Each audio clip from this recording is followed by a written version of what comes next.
دوستوں بات کریں گے آج کی ویڈیو میں ایسی فصل کی کاشت کے متعلق جس کے پھل کو ہر شخص کھانا چاہتا ہے اور بہت قیمتی پھل ہے، اور اس کو مختلف بیماریوں کے خلاف قوت مدافعت کے طور پر بھی استعمال کیا جاتا ہے۔ تو جی دوستوں، اس فصل کا نام ہے بادام، جسے آلمنڈ بھی کہتے ہیں۔ بادام کی کاشت پر آج بات کریں گے۔ تو دوستوں، بادام غذائی طور پر انتہائی اہم پھل ہے اور مختلف دوائیوں اور بیکری کی مصنوعات میں بھی بہت زیادہ استعمال ہوتا ہے۔ تو اس کی کاشت کے متعلق بات کریں گے کہ اس کو کاشت کس طرح کرنا ہے، اس کے لیے زمین کیسی ہونی چاہیے، موسم کون سا ہے جس موسم میں اس کو کاشت کیا جائے، اور اس کی شاخ تراشی کیسے کرنی ہے، پاشی کیسے کرنی ہے، کھادیں کون کون سی دینی ہے، اس میں جڑی بوٹیوں کا تدارک کس طرح کرنا ہے، پرندوں سے حفاظت اور اس پر آنے والی بیماریوں اور کیڑوں سے حفاظت کس طرح کرنی ہے، اور پھل کی آخر پر برداشت کس طرح کرنی ہے، اور اس سے کتنے لاکھوں روپیہ سالانہ کمایا جا سکتا ہے، یہ ساری باتیں آج اس ویڈیو میں ہم آپ کے ساتھ شیئر کریں گے۔ اگر آپ نے ابھی تک ہمارا چینل سبسکرائب نہیں کیا تو آپ سبسکرائب کر لیں اور بیل آئیکن کا بٹن بھی دبا لیں تاکہ اس طرح کی معلوماتی ویڈیو آپ تک بر وقت پہنچتی رہیں۔ جی دوستوں، سب سے پہلے بات کریں اگر اس کے لیے زمین کیسی ہونی چاہیے، تو یہ مختلف قسم کی زمینوں میں کامیابی سے کاشت کیا جا سکتا ہے، تاہم ہلکی یا بھاری میرا زمین جس میں پانی کا مناسب نکاس ہو موزوں تصور کی جاتی ہے۔ عزیز دوستو، گرمیوں میں یہ بادام کیونکہ شربت بادام براہ راست بطور ایک ٹانک استعمال ہوتا ہے، اس کے لیے سرد آب و ہوا درکار ہے۔ بالخصوص سردیوں میں کم درجہ حرارت اس کی خوابیدگی کو کم کرنے کے لیے بہت اہم ہے۔ پھلدار پودوں کے لگانے کے لیے مجوزہ رقبے کے جنوب اور مغرب کے اطراف میں حفاظتی پودوں کی باڑ لگا کر پھلدار پودوں کو موسم گرما کی شدت سے محفوظ رکھنے کا بھی بندوبست کرنا چاہیے۔ گرمی کی شدت سے پودوں کو بچانے کے لیے بھی آپ کو خاص اقدامات کرنے چاہیے۔ اس کے لیے جو مشہور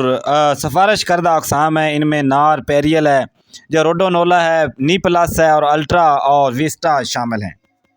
اور اس کے ساتھ اگر بات کریں پودے لگانے کا موسم، تو پودے لگانے کا جو بہترین موسم ہے وہ وسط جنوری تا فروری تک رہتا ہے، اور ضروری احتیاطی تدابیر اگر اختیار کی جائیں تو یہ مارچ کے شروع تک بھی یہ لگائے جا سکتے ہیں۔ لیکن جتنی جلدی ہو سکے سردی کے موسم میں تقریباً جہاں 5 درجہ سینٹی گریڈ سے لے کر اور 35 درجہ سینٹی گریڈ تک یہ پودے اچھی طرح نشو و نما پا سکتے ہیں۔ اور اس کے لیے شاخ تراشی کے حوالے سے پودے لگا کر تنے کو آپ نے 1.5 میٹر کی بلندی پر کاٹ دینا ہے۔ تنے پر مختلف اطراف کی طرف نکلنے والی جو نئی شاخیں ہیں ان میں 3 یا 5 شاخیں آپ نے رکھنی ہیں، اور نچلی جو شاخ ہے تقریباً 60 سینٹی میٹر کی بلندی پر ہونی چاہیے۔ بعد میں ہر نکلنے والے شاخ کو آپ نے 30 سینٹی میٹر کے فاصلے سے کاٹ دینا ہے۔ اس طرح پہلے 2-3 سالوں میں مناسب شاخ تراشی کر کے پودے کو مناسب متوازن شکل آپ نے دینی ہے۔ بڑے پودوں کی ہر سال آپ نے اوائل جنوری میں ہی مناسب شاخ تراشی کرتے رہنا ہے تاکہ اچھی پیداوار حاصل کی جا سکے، اور اوپر کے رخ بڑھنے والی شاخوں کو زیادہ کاٹنا ہے تاکہ اطراف کے رخ بڑھنے والی جو شاخیں ہیں ان میں پھل آنے کا زیادہ امکان ہوتا ہے، اس لیے انہیں ذرا کم اور انتہائی ضرورت کے مطابق آپ نے کاٹنا ہے۔ اور اگر آپاشی کی بات کریں تو دوستو، چھوٹے پودوں کو ضرورت کے مطابق آپ نے 7 سے 10 دن میں، اور یعنی بڑے اگر پودے ہیں تو آپ نے 10 سے 15 دن کے وقفے سے پانی لگاتے رہنا ہے، اور پھول آنے کے بعد پھل بننے تک کے عرصہ میں آپاشی آپ نے روک دینی ہے۔ اور اگر بات کریں کہ اس کے لیے کون کون سی کھادوں کی ضرورت ہوتی ہے، تو عزیز دوستو، آپ نے فاسفورس، پوٹاش اور گوبر کی گلی سڑی کھاد آپ نے دسمبر میں، جبکہ نائٹروجن کی جو نصف مقدار ہے آپ نے پھول آنے سے تقریباً 2 ہفتے پہلے تک، اور نائٹروجن کی جو باقی مقدار ہے آپ نے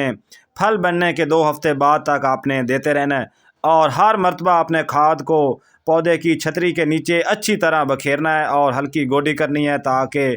جو زمین میں اچھی طرح جو ہے نا وہ کھاد مکس ہو جائے۔ اور کھادوں کی مقدار کا تعین آپ نے بلحاظ عمر آپ نے ملحوظ خاطر رکھنی ہے۔ اور اسی طرح جو پودوں کے درمیان اگنے والی جڑی بوٹیاں ہیں، آپ نے وقتاً فوقتاً باغ میں روٹا ویٹر یا ہل چلا کر یا گوڈی کے ذریعے آپ نے جڑی بوٹیوں کی باقاعدگی سے تلف آپ نے کرتے رہنا ہے۔ تو پرندوں سے بھی آپ نے حفاظت کرنی ہے، جیسا کہ یہ ویڈیو میں آپ کو نظر آ رہا ہے کہ پھول آنے کے بعد پرندے بھی اس کو نقصان پہنچاتے ہیں، اور کاغذی بادام کا جو چھلکا ہے وہ نرم ہوتا ہے اور پرندے نقصان پہنچاتے ہیں۔ اور اس کے ساتھ ساتھ جو آنے والی اس میں بیماریاں اور کیڑے ہیں ان سے بچاؤ کے لیے آپ نے تیلا ہے یا تنے کے بورر ہیں یا یا گوند نکلنے کی بیماری ہے، اس کے لیے آپ نے زرعی ماہرین کے مشورے سے اس پر ضرور سپرے وغیرہ کرنی ہے۔ اور آخر میں بات آتی ہے پھل کی برداشت کی، تو آپ نے پھل کے بیرونی خول جب پھٹنا شروع ہو جائیں تو جولائی کے مہینے میں آپ نے اس کو توڑ کر دھوپ میں خشک کر کے بیرونی خول اتار کر آپ نے اس سے مارکیٹ میں سیل کر سکتے ہیں۔ تو اس سے آپ سالانہ 1 ایکڑ سے 10 سے 12 لاکھ آسانی سے کما سکتے ہیں۔